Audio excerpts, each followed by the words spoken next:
কারণ কক্ষে প্রবেশ করে আর চোখে মীরার দিকে তাকিয়ে শুধালো, 12 হাতের কাপড় 13 হাতের ঘোমটা দিয়ে রেখেছে বলেই গায়ের কোটিটি খুলে পাশে রেখে দিল। মীরা অজ্ঞাত কথা কোনো প্রত্যুত্তর দিল না। কারণ দাম্ভিক চেহারা একবার মীরার দিকে তাকিয়ে ফ্রেশ হয়ে ওয়াশরুমে চলে গেল। কারণ চলে যাওয়ার পর মীরা কোটিটি হাতে নিয়ে সঠিক জায়গায় রেখে দিল। এরই মধ্যেই কারণ তোয়ালা নিয়ে মুখ মুছতে মুছতে কক্ষে ফিরে এলো। ভারী কণ্ঠে বলল, আমি ড্রেস চেঞ্জ করব। চলে যাবে নাকি? তোমার সামনেই চেঞ্জ করব। এবার মীরা লজ্জা পেয়ে মিনমিনে গলায় বলল, আপনি কি এমনই? কারণ কিঞ্চিত ভুরু কুচকে জিজ্ঞেস করলো, কেমন? না কিছু না, আমি যাচ্ছি বলে পাশের সংযুক্ত কক্ষে চলে গেল। কারণ বাঁকা হেসে আওড়ালো, আমি কেমন সেটা আপনি উপলব্ধি করতে পারবেন না মিসেস চৌধুরী। আমি এক অদৃশ্য শক্তি, কেবল আপনার কল্পনার সীমানায় সীমাবদ্ধ নই। সেই সীমানা পেরিয়ে নীরবে আমি গভীর প্রভাব ছড়িয়ে দেই, যেমন অদেখা ঢেউ আঘাত হানে শান্ত জলে। এরপর দরজা আটকে জামাকাপড় পরিবর্তন করে একরঙা টি শার্টের সাথে বরাবরের মতো ট্রাউজারটা পরে নিল। এরই মধ্যেই পিউ দরজা ঠক ঠক শব্দ করে। কারেন্টের দরজা খুলে দিল পিউ। কুনিশ করে মাথা নিচু করে আহ্বান জানায়, স্যার ডিনারের টাইম হয়ে গেছে। কারণ ভাবলেশীন ভঙ্গিতে বলল, যাও আসছি। পিউ একটু আমতা আমতা করে বলল, স্যার ম্যাম। কারণ আর পিউর কথার কোনো প্রতিক্রিয়া না দেখে দরজা থেকে বেরিয়ে সামনের দিকে পা বাড়ালো। পিউ কিছু একটা সন্দেহ করল, চুপচাপ মীরাকে সম্বোধন করল, মীরা। ম্যাম। ম্যাম দরজা খুলে দিল। পিউ নতজানু হয়ে ফের বলল, ডিনারের টাইম হয়ে গেছে ম্যাম, নিচে আসুন। মীরা হেসে কোমল গলায় বলল, আচ্ছা তুমি যাও, আমি আসছি। মীরা নিচে নেমে দেখল ইতিমধ্যেই সবাই খেতে বসে গেছে, কিন্তু সে খেতে না বসে চুপচাপ পাশে দাঁড়িয়ে রইল। তৎক্ষণাৎ আশমিনী মীরাকে দেখে খেতে খেতে ব্যঙ্গ করে জিজ্ঞেস করলো, তার নতুন বউ কি পর্দা করা শুরু করেছ নাকি? এত বড় ঘোমটা দিয়ে রেখেছে কেন?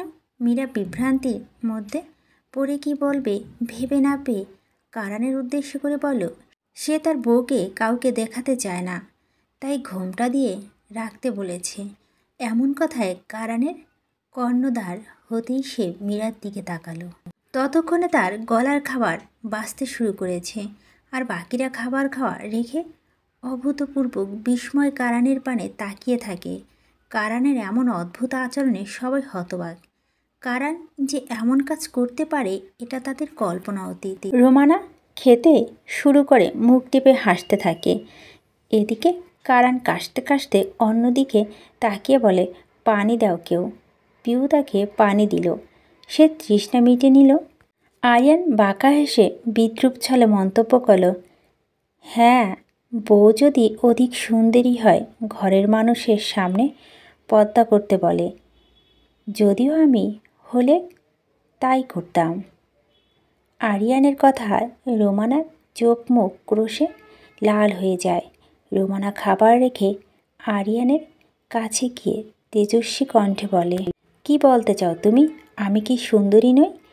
আসাদ তখন কথা মোড় ঘুরিয়ে বলে, খাওয়ার মধ্যে বেশি কথা বলা হচ্ছে।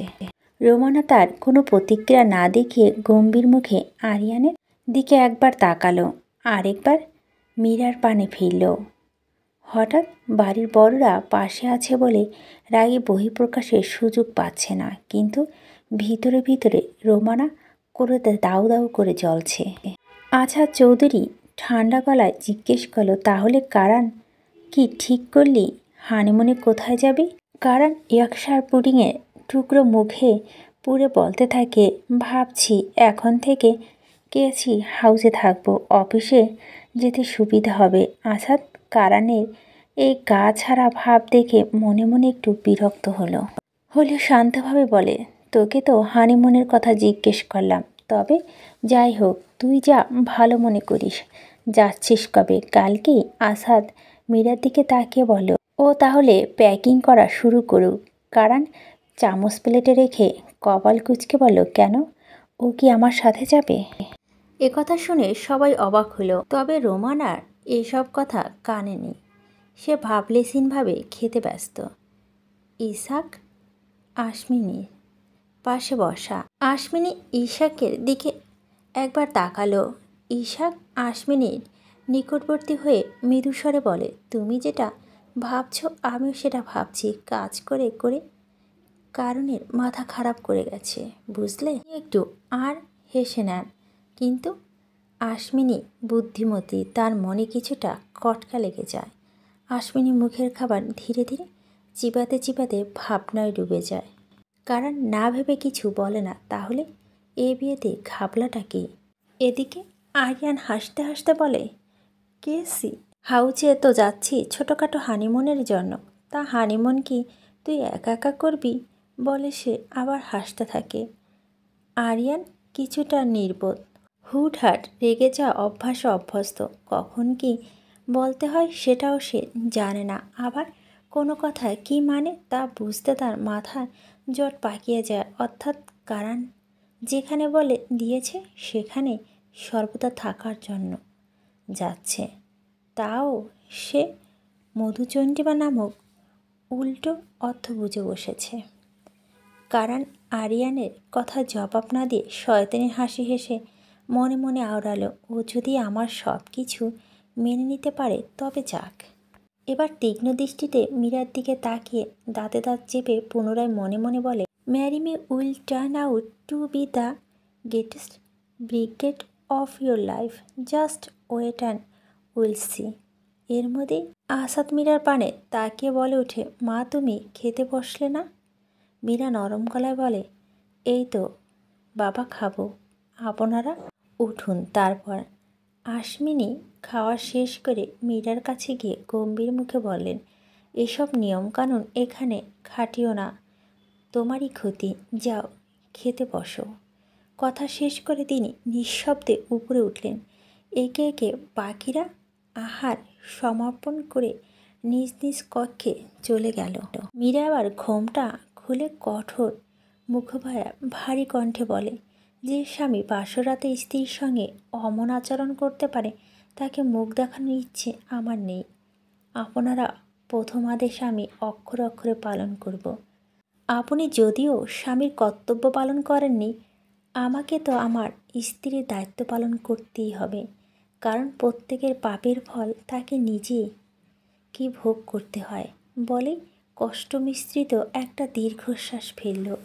এরপর মীরা খাওয়ারের জন্য প্লেট সাজাতে লাগলো। এর মধ্যেই পিউ রান্নাঘর থেকে হুড়মুড়ি এসে বলল, আরে ম্যাম ম্যাম কী করছেন? আমি বেড়ে দিচ্ছি, আপনি প্লিজ বসুন। মীরা হেসে বলে, তোমার খাওয়া হয়েছে?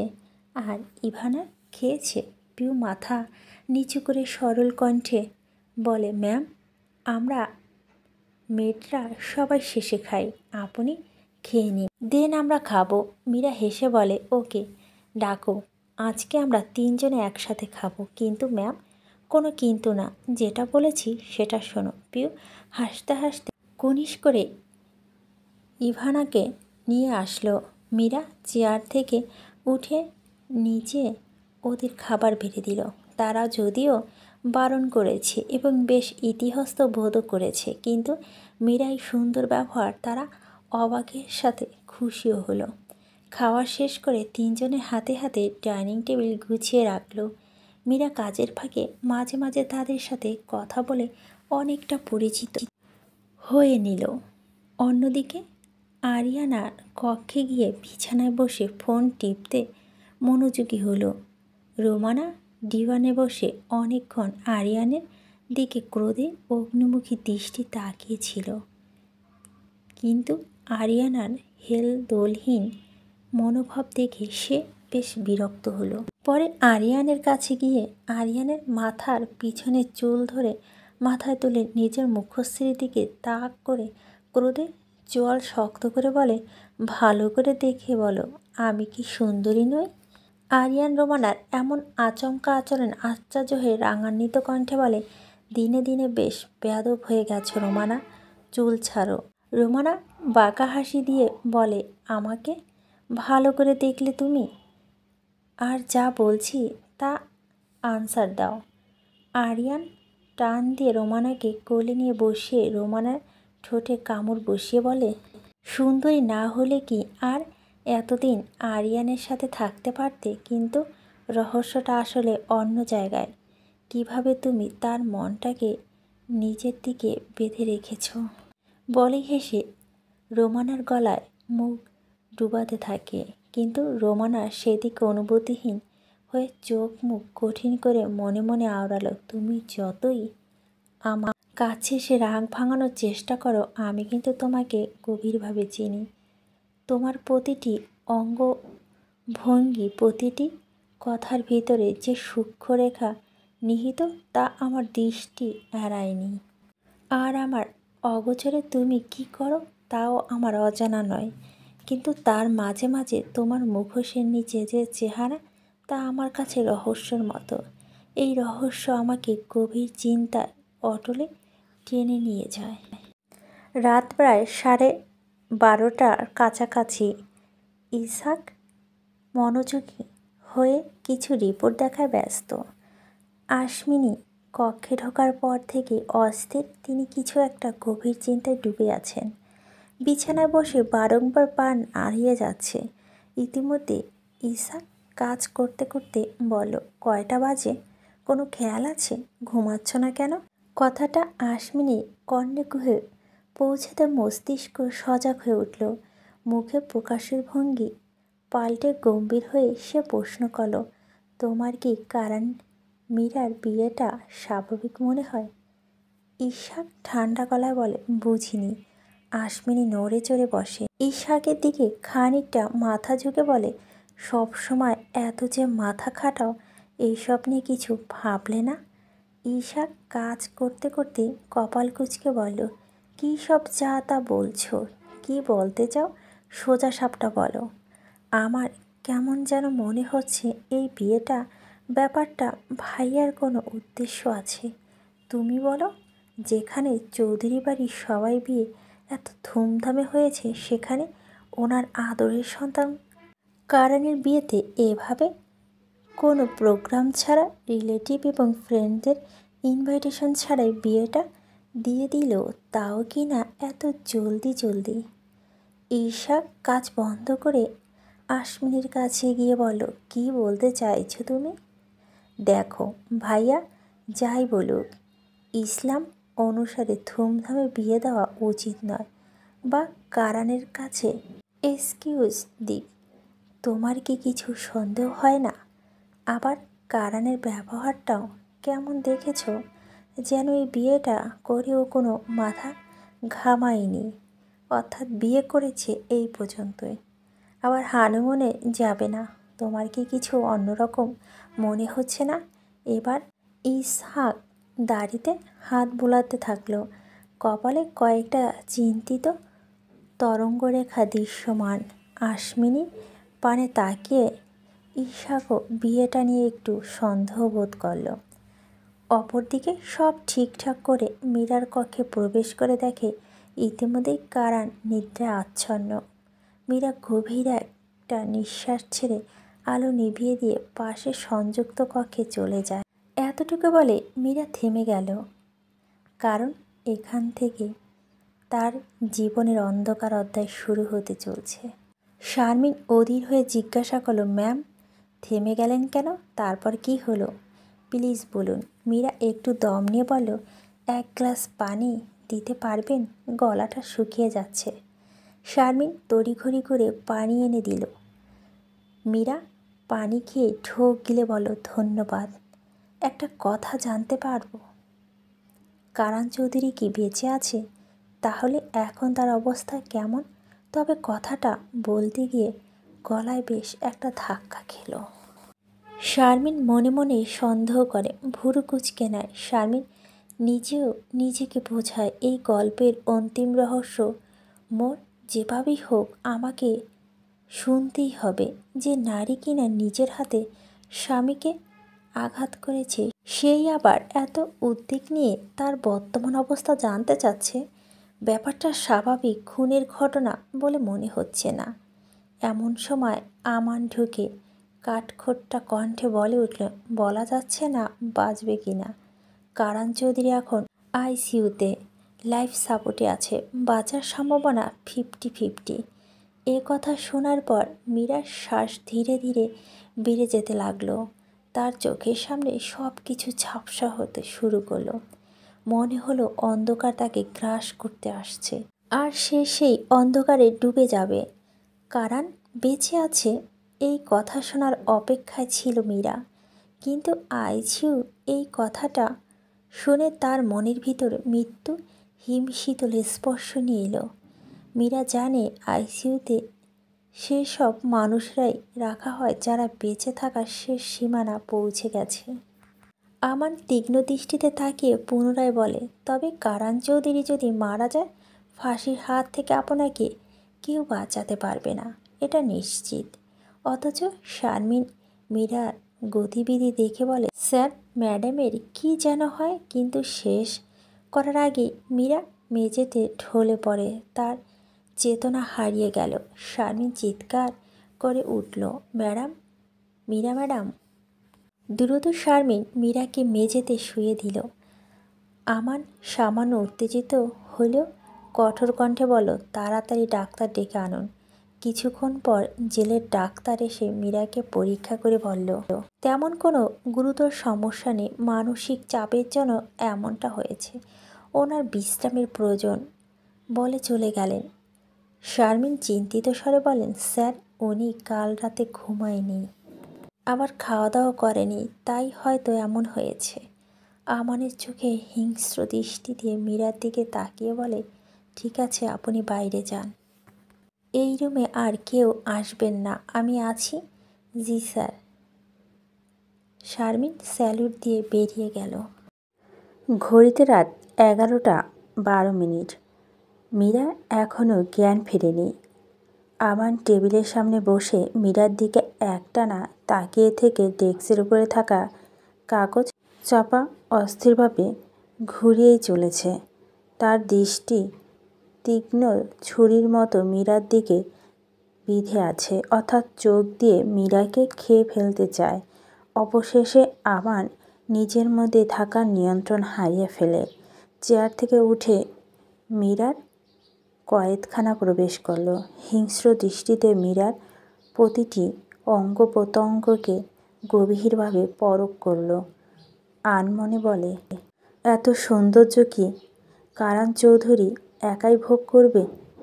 এমন ভয়ানক সুন্দর ফিগার দেখলে তো খেয়ে ফেলতে ইচ্ছে করে, বলে বাঁকা হাসল। আমান চারপাশে তাকিয়ে নিশ্চিত হলো কেউ দেখছে না। এরপর মীরার দিকে আবারও এক পা এগিয়ে এলো। তার দৃষ্টি মীরার রক্তমাখা মুখের ওপর স্থির হয়ে গেল। মুখবায়ের প্রতিটি কোণে রক্ত ছড়িয়ে থাকলেও সেই লালাভা আবরণ ভেদ করে উজ্জ্বল ও গোলাপি উষ্ঠদর তার মনে বিষাক্ত সাপের ফনা তুলছে। রক্তাক্ত চেহারা আমানের কাছে নতুন কিছু নয়, কিন্তু যা তাকে নাড়িয়ে দিল তা হলো এই ভয়াবহতার মাঝে লুকিয়ে থাকা এক অভিনব দুর্নিবার সৌন্দর্য, যা এর আগে কখনই সে দেখেনি। আমান ঠোঁটের কোণে হিংস্র হাসি ফুটিয়ে মীরার দিকে এগিয়ে গেল। চুম্বনের উদ্দেশ্যে মীরার ঠোঁটে একদম কাছে এলো, কিন্তু হঠাৎ করে কাল সন্ধ্যার সেই ভয়ানক মুহূর্ত তার মস্তিষ্ক ভেসে উঠল, যখন মীরা রক্তমাখা ছুরি হাতে থানার বাইরে দাঁড়িয়েছিল। এমনটা মনে পড়েছিল আমানের হৃদয় আতঙ্কে আবহ সৃষ্টি হলো। এই ভয়ের কারণে সে দুপা পিছিয়ে গেল। হাঁপাতে হাঁপাতে ঢোক গিলে ভয়াত্মক গলায় বলে উঠল, এই আমি কি করতে চাচ্ছিলাম? নিজের গালে কয়েকটি সপাট সপাট থাপ্পড় মারল। কপালে ঘামের বিন্দু বিন্দু কণা জমা হয়েছে। পকেট থেকে রুমাল বের করে কপাল মুছে নিয়ে বলল, যে মেয়ে কিনা কারান চৌধুরীর মতো মানুষকে ওইভাবে আঘাত করতে পারে। মীরার দিকে তাকিয়ে, না, ও আমাকেও শেষ করে দিবে বলে তড়িঘড়ি করে কয়েদখানা থেকে বের হয়ে এলো। বেরিয়ে টেবিলের ওপর রাখা পানির বোতল তুলে একশ্বাসে ঢক ঢক করে খেয়ে নিল। এরপর বড় বড় শ্বাস নিতে নিতে উচ্চস্বরে ডেকে উঠল, রফিক রফিক। রফিক দ্রুত কক্ষে প্রবেশ করে স্যালুট দিয়ে বলল, ইয়েস স্যার। তুমি এখানে থাকবে? সাথে আলেয়াও থাকবে। আমি অন্য কয়েদিদের দেখতে যাচ্ছি। আমান ভয়ে কাঁপতে কাঁপতে দ্রুত কক্ষ থেকে প্রস্থান করল। প্রভাতের আলো ক্রমশ কারাগারের সীমানায় এসে পৌঁছেছে। মীরা ধীর সুস্থে চোখ মেলে তাকায়, কিন্তু তার দেহ যেন জীবিত হলো, মনটা মৃত। শারমিন মীরার কক্ষে প্রবেশ করে প্রথমে তার ক্লান্ত চেহারার দিকে তাকিয়ে দীর্ঘশ্বাস ফেলে মীরাকে পর্যবেক্ষণ করে, তারপর হাতের ইশারায় একজনকে খাবার আনতে নির্দেশ দিল। খাবারের প্লেটটা মীরার সামনে রেখে শারমিন নরম স্বরে বলল, ম্যাডাম কিছু খেয়ে নিন, তারপর আমাকে সব খুলে বলুন। কিন্তু মীরার চেহারা এমন গভীর বিষাদ, মনে হয় কোনো মৃতপ্রায় মানুষ বসে আছে। ক্লান্ত চোখ, বিবর্ণ মুখশ্রী, পিছনে লুকিয়ে থাকা ভাঙা মনের কাহিনী বুঝতে কারোই কষ্ট হবে না। শারমিন ধৈর্য ধরে বরাবরে খাওয়ার কথা বলছে, কিন্তু মীরা তার কোনো কথাই শুনতে পাচ্ছে না। সে যেন একদম দিন দুনিয়ার বাইরে। শারমিন শেষমেশ বিরক্ত হয়ে গেল। হাল ছেড়ে দেওয়া আগেই তার মনে হলো মীরার যে অবস্থা, সে মুখ দিয়ে কিছু বললে হয়তো সেটা শূন্যতা হারিয়ে যাবে। তাই সে থামল না। মীরাকে খাওয়ানোর চেষ্টা শেষবারের মতো অনুনয় করল, ইনশাল্লাহ স্যার বেঁচে থাকবেন। আপনি খেয়ে নিন ম্যাডাম। শারমিনের কথা শুনে মীরা শুকনো চোখে জল ছলছল করে উঠল। অর্থাৎ সে এক টুকরো আশার বাণী মীরার ভেতরে অবসন্নতাকে সামান্য হলেও প্রাণ দিয়েছে। শারমিন বুঝতে পারল মীরার দুর্বল জায়গা কোথায়, তার ভাঙা মন কোথায় ধাক্কা খায়। শেষ পর্যন্ত জোড়াজুটির পর মীরা এক মুঠো খাবার মুখে তুলল। কিছুটা শান্তি ফিরে পেল মীরার। নিঃশ্বাস ছেড়ে আবার শুরু করল। পরদিন খুব ভোরে মীরা কিছু জিনিসপত্র গুছিয়ে নিল, শাড়ির পরিবর্তন করে নতুন শাড়ি পরে নিল। আর অন্যদিকে কারণ কেবল ট্রাউজারটা বদলে একটা প্যান্ট পরে নিল। নিজের বাড়ির উদ্দেশ্যে যাবে বলে সেজেগুজে যাওয়ার প্রয়োজন মনে করেনি সে, তাই সাদামাটাভাবে বেরিয়ে পড়ল। কোনো ব্যাগও নিল না। কারণ নিচে নামতে মীরা ঘোমটা দিয়ে তাকে অনুসরণ করে নিচে এলো। বৈঠকখানায় ইসাক বাদে বাড়ির বাকি সবাই উপস্থিত থাকার কারণ চাইলেও মীরার সাথে খারাপ ব্যবহার করার সুযোগ পেল না। ভদ্রতার খাতিরে গম্ভীর মুখে মীরার দিকে তাকিয়ে বলল, এসো। এরপর আর কিছু না বলে বাইরের পথে পা বাড়ালো। মীরা আসাদ এবং আসমিনীকে সালাম জানিয়ে বিদায় নিল।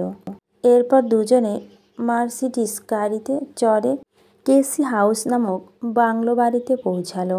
কারণ গাড়ি থেকে নেমে ড্রাইভারের দিকে চাবি ছুড়ে দিয়ে বলল, পার্ক করে রেখো।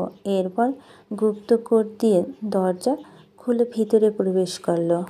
মীরা গাড়ির দরজা খুলতে তার চোখ পড়ল বিশাল এক শীষমহল, অর্থাৎ কাচের তৈরি একটা সুবিশাল বাড়ি। বাড়িটি চারপাশে কয়েক একর জুড়ে কোনো বসতি নেই। লম্বা কনক্রিটের বাউন্ডারি দিয়ে পুরো বাড়িটি আবিষ্ট। প্রবেশপথের পাশেই খোদাই করা নামফলক, তাতে লেখা কেসি হাউস। বাড়িটিতে আধুনিকতার ছোঁয়া থাকা সত্ত্বেও নামফলকটা পুরনো যুগের কারুকার্যে গড়া। বোধহয় এটাই কারণের পছন্দকে আলাদা করে তুলছে। বাড়ির প্রবেশদ্বারের সামনে দুজন রক্ষী দাঁড়িয়ে। ভিতরে ঢুকতেই দেখা গেল এক কোণা একটি মাঝারি আকারের বৃত্তাকার সাঁতারকুণ্ড, আর গাড়ির পার্কিংয়ের জায়গায় পৃথিবীর নামি দামি গাড়িগুলো সারিবদ্ধভাবে দাঁড়িয়ে আছে। মীরা খানিকক্ষণ দাঁড়িয়ে চারপাশে নজর বোলায়। ঠিক তখনই মধ্যবয়সী একজন লোক এগিয়ে এসে মীরাকে সালাম জানিয়ে বলল, ম্যাডাম ভিতরে আসুন। আমি এই বাড়ির কেয়ারটেকার ফরিদ মিয়া। আপনি গিয়ে রেস্ট নিন, আমি জিনিসপত্র নিয়ে আসছি। লোকটার সরল কথায় মীরার মন খুশি হয়ে উঠল। হেসে বলল, ওয়ালাইকুম সালাম আঙ্কেল। গাড়িতে শুধু একটা ব্যাগ আছে, সেটা আমি নিজেও নিতে পারবো। আর আমাকে ম্যাডাম বলবেন না, আমি আপনার মেয়ের বয়সী। মীরা বলে, ডাকলি আমি বেশি খুশি হব। কেন যেন মীরার কথায় ফরিদ মিয়ার মুখ বিষণ্ণ হয়ে উঠল। তবুও সে বিনম্র কণ্ঠে বলল, আচ্ছা মীরা ম্যাডাম, আমি ব্যাগটা নিয়ে আসছি। আবার ম্যাডাম? বললাম তো আমি নিজেই নিতে পারবো আঙ্কেল। খুব বেশি কিছু হলে আপনার থেকে সাহায্য নিতাম। আপনি যান, আমি আপনাকে অনুসরণ করছি। ফরিদ মিয়া হালকা হেসে সামনে পা বাড়ালো। মনে মনে গভীর চিন্তায় ডুব দিয়ে বললেন, এমন একটা মেয়ে কানান স্যারের কপালে না পড়লেও ভালো হতো। জানি না এই দুই বিপরীত মনের মানুষ কিভাবে একসঙ্গে থাকবে। মীরা তাকে অনুসরণ করে বাড়ির ভিতরে ঢুকলো। ফরিদ মিয়া দোতলায় একটা ঘর দেখে বলল, এটাই কানান স্যারের রুম। মীরা ঘরে ঢুকতে দেখলেন কারণ ইতিমধ্যে পোশাক বদলে ল্যাপটপ নিয়ে বসেছে। আর চোখে মীরার দিকে তাকিয়ে গম্ভীর কণ্ঠে বলল, আমার জন্য 1 কাপ কফি বানিয়ে নিয়ে এসো। মীরা শান্তভাবে বলল, একটু অপেক্ষা করুন, ফ্রেশ হয়ে এনে দিচ্ছি। কারণ কপাল কুঁচকে কড়া কণ্ঠে বলল, আমি যখন যা চাইব ঠিক তখনই দিতে হবে। আমার মুখের ওপর কথা বলা আমার পছন্দ না। মীরা কিছুটা বিস্মিত হলো। ও কোনো না করে নিচে নেমে গিয়ে ফরিদ মিয়ার থেকে রান্নাঘরে কোথাও জেনে নিল এবং ক্ষণকাল পর কফি বানিয়ে উপরে চলে গেল। কারণ কফি হাতে নিয়ে রাগান্বিত চেহারায় মীরার দিকে তাকালো। আচমকায় কফি পুরোটা মীরার গায়ে ঢেলে দিল। মীরা গরম অনুভব করে বাঁধে হাত দিয়ে দ্রুত স্পর্শ করল। কারণের এই অদ্ভুত আচরণ মীরা নির্বিকার মতো তাকিয়ে রইল। কারণ বাঁকা হেসে বলল, আমি ব্ল্যাক কফি খাই।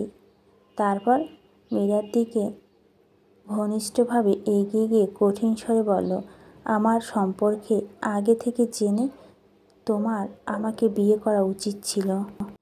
এরপর থেকে যেন কোনো ভুল না হয়। আবার বানিয়ে আনো যাও। কফিটা খুব বেশি গরম না হয় মীরা শরীর পুড়ে যায়নি, তবে কিছুটা লাল হয়ে গেছে। মীরা ঘোমটার নিচে মুখ লুকিয়ে চোখ জল মুছে ফেলার চেষ্টা করলো। কান্না ভেজা কণ্ঠে বললেন, আপনি কি মানুষ? কারণ শয়তানি হাসি হেসে উত্তর দিল, না তো। আমার চেহারা তো কোনো ভিন গ্রহের প্রাণীর মতো। তারপর চিৎকার করে বলল, এসব ন্যাকামি বন্ধ করে কফি বানাও যাও। মীরা বিদ্যুতের গতিতে কেঁপে উঠল কারণের সেই হুঙ্কারে। বুঝতে পারল এমন এক পুরুষের সাথে তার বিয়ে হয়েছে যার মধ্যে মানুষত্ব লেশমাত্র নেই। মর্মাহত মনে নিঃশ্বাস ছেড়ে বলল, আচ্ছা নিয়ে আসছি। কারণ আর হেসে নিজেকে বলল, মাত্র তো শুরু বেবি, আগে আগে দেখো হোতা হে ক্যা। মীরা নতুন করে কফি বানিয়ে উপরে আসলো, কিন্তু কারণ তখন কক্ষে নেই। দাঁতে দাঁত চেপে বলল, আবার কোথায় গেল? 10 মিনিট পর কারণ বাথরুম থেকে ফিরে এসে বলল, কফি ঠান্ডা হয়ে গেছে, আবার বানিয়ে আনো। মীরা আবারও বানিয়ে আনলো, কিন্তু কারণ বলল, ফ্রেশ হয়ে এসো, নোংরা শরীর দেখলে আমার অস্বস্তি লাগে। মীরা ফ্রেশ হতে চলে গেল আর সুযোগে কারণ সে কফি ডাস্টবিনে ফেলে দিল। মীরা ফিরে আসার পর কারণ আবার গম্ভীর কণ্ঠে বলল, কফির টেস্ট ভালো ছিল না, আবার বানিয়ে আনো। এভাবে বারবার কফি বানিয়ে আনালো। কারণের আসল উদ্দেশ্য ছিল মীরাকে কষ্ট দেওয়া। অবশেষে মীরা বিরক্ত হয়ে জোরে বলল, আপনি কি আমাকে রোবট মনে করেন নাকি? কারণ ঠোঁট বাঁকিয়ে হাসলো, ও তুমি তাহলে চেঁচিয়ে কথা বলতে পারো? কারণ চৌধুরী সামনে প্রথমবার কেউ গলা উঁচু করলো কঠিন স্বরে, এই ফার্স্ট টাইম ভুল করেছ, এটাই যেন লাস্ট হয়। এখন যাও, আবার বানিয়ে আনো। মীরা ভীত হলেও প্রতিক্রিয়া না দেখিয়ে পুনরায় কফি বানিয়ে আনলো। কফির কাপ কারণের হাতে দিয়ে বলল, এবার টেস্ট করে দেখুন, ইউটিউব দেখে বেস্ট ব্ল্যাক কফিটা বানিয়েছি। কারণ এবার আর বাহানা করতে পারল না। মীরার সামনে দাঁড়িয়ে থাকা বাধ্য হয়ে কফি চেয়ে দেখল। তার মুখে কফির স্বাদ বেশ ভালো লাগলো, তবে সে তা মীরাকে বুঝতে দিল না।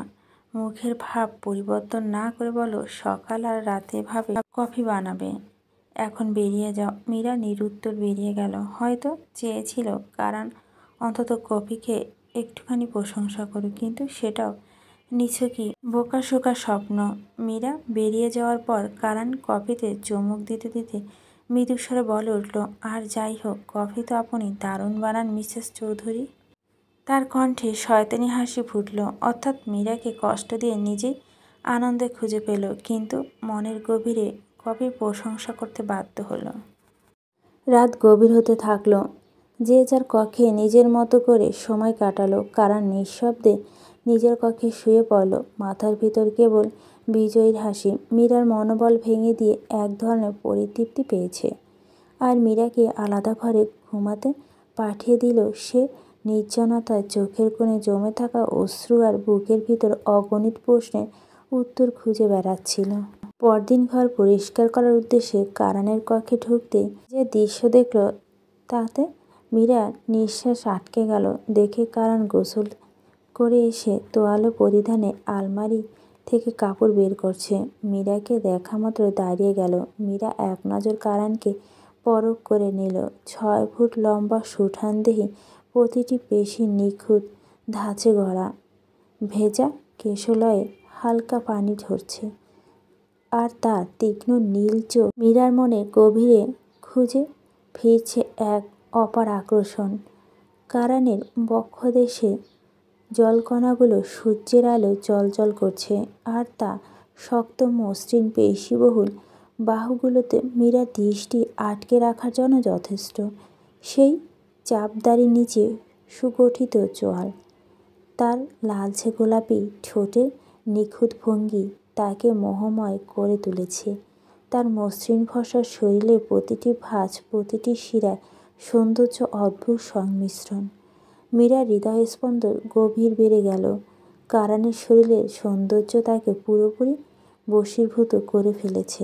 কারান দেয়ালে হেলান দিয়ে কাঠখোট্টা গলায় বলল, তুমি এই রুমে কি করেছ? কারানের কথাটা কানে আসতে মীরা এতক্ষণকার ঘোর কেটে গেল। কারান গম্ভীর কণ্ঠে আবার বলল, এভাবে বেহায়ার মতো তাকিয়ে আছো কেন? আগে কি ছেলে দেখনি, নাকি আমার নতুন করে চেহারা খুলেছে? কারণ এমন লজ্জাজনক কথা শুনে মীরার কান লাল হয়ে গেল। সাথে যে অনেকটা অপমানিত বোধ করেছে, সেটা যদি ঘোমটার আড়াল থেকে কারান মীরার লজ্জা আরন্তক হয়ে কুঁচকে যাওয়া মুখশ্রী দেখত, তাহলেই টের পেয়ে যেত। একটা মেয়ে হয়ে একটা ছেলের দিকে কতক্ষণ তাকিয়েছিল, আবার সেই ছেলেই এভাবে এতগুলো লজ্জালু প্রশ্ন করল। এই পরিস্থিতিতে পড়ার থেকে তার পটল তোলা ভালো ছিল। অপ্রস্তুত হয়ে মীরার চোখের পলক বুঝিয়ে দাঁত দিয়ে কিঞ্চিৎ জিভ কেটে নিল। সাথে সাথে পিছনে ফিরে নিজেকে স্বাভাবিক করে বলল, সরি, আমি তো আসলে রুম গুছাতে এসেছিলাম। এরপর কারানের দিকে পাল্টা আঙুল ছুড়ে দিয়ে দাঁতে দাঁত চেপে বলল, কিন্তু আপনার কি লজ্জা নেই নাকি? এভাবে একটা মেয়ের সামনে দাঁড়িয়ে আছেন। মীরার এই বক্তব্য শুনে কারান বিস্মিত হলো। অর্থাৎ সে নিজের কক্ষে যেমন খুশি থাকবে, তাতে লজ্জা পাওয়ার কী আছে? কারান ঠোঁটের কোণে তাচ্ছিল্যের সাথে হাসল। হাস্যকর, আবার কেন লজ্জা করবে? আর আমার তো সমস্যা নেই এভাবে থাকতে। কি সব বলছেন? হ্যাঁ, যান অন্য রুমে গিয়ে জামা কাপড় পরে আসেন। কারান মীরার লজ্জা দেখে কিছুটা বিস্ময় হলেও এখন বেশ মজা পাচ্ছে। এরপর তীর্যক হেসে ধীরে ধীরে মীরার দিকে অগ্রসর হলো। মীরার কানের কাছে গিয়ে ফিসফিসিয়ে বলল, কেন, তোমার কি লজ্জা লাগছে? নেশালো গলায়, ইফ ইউ ওয়ান্ট আমি তাওয়ালাটাও খুলে ফেলতে পারি।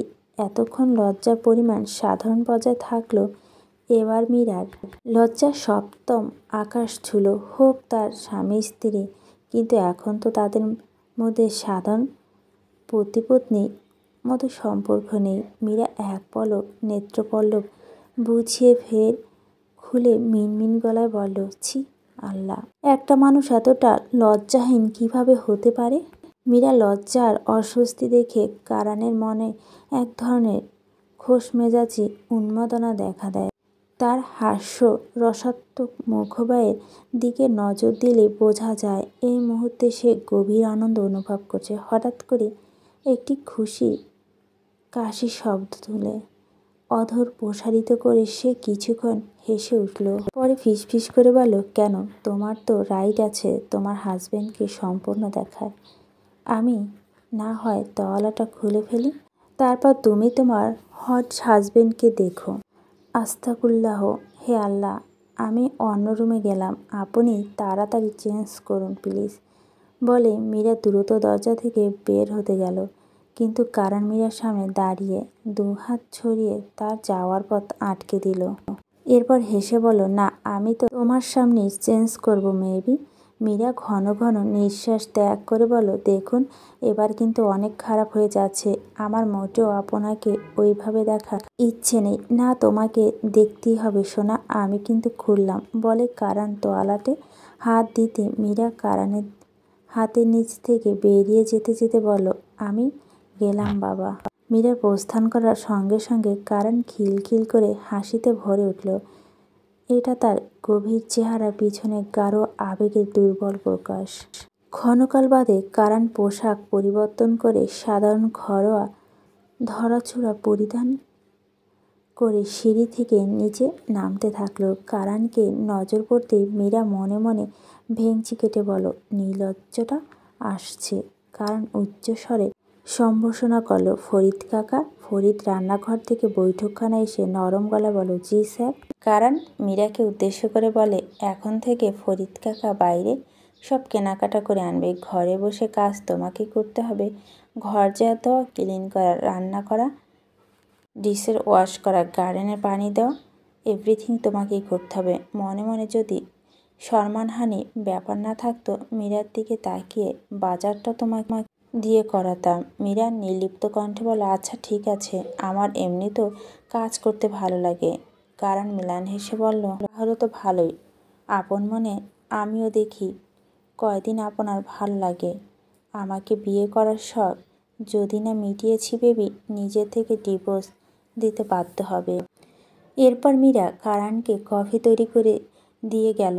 কারণ কফি খেয়ে উপরে উঠে অফিসের পোশাক পরে প্রভাতে নাস্তা সেরে অফিসের উদ্দেশ্যে বেরিয়ে গেল। কারণ বেরোটাতে মীরা সারাদিনে নিরবচ্ছিন্ন কাজ শুরু হয়ে গেল। এ কাজের অন্ত নেই। এক একটি কাজ আরেকটিকে ধাবিত করে নিয়ে যাচ্ছে। দিনভর বিরতিহীন কাজ করতে করতে মীরার শরীর ক্লান্ত হয়ে পড়ছে। ঘড়ির কাঁটায় রাত 9টা পেরিয়ে গেছে। কিছুক্ষণ পর কারণ অফিস থেকে ফিরে এলো। পোশাক পরিবর্তন করে রাতের খাবার খেয়ে নিজের কক্ষে প্রবেশ করল।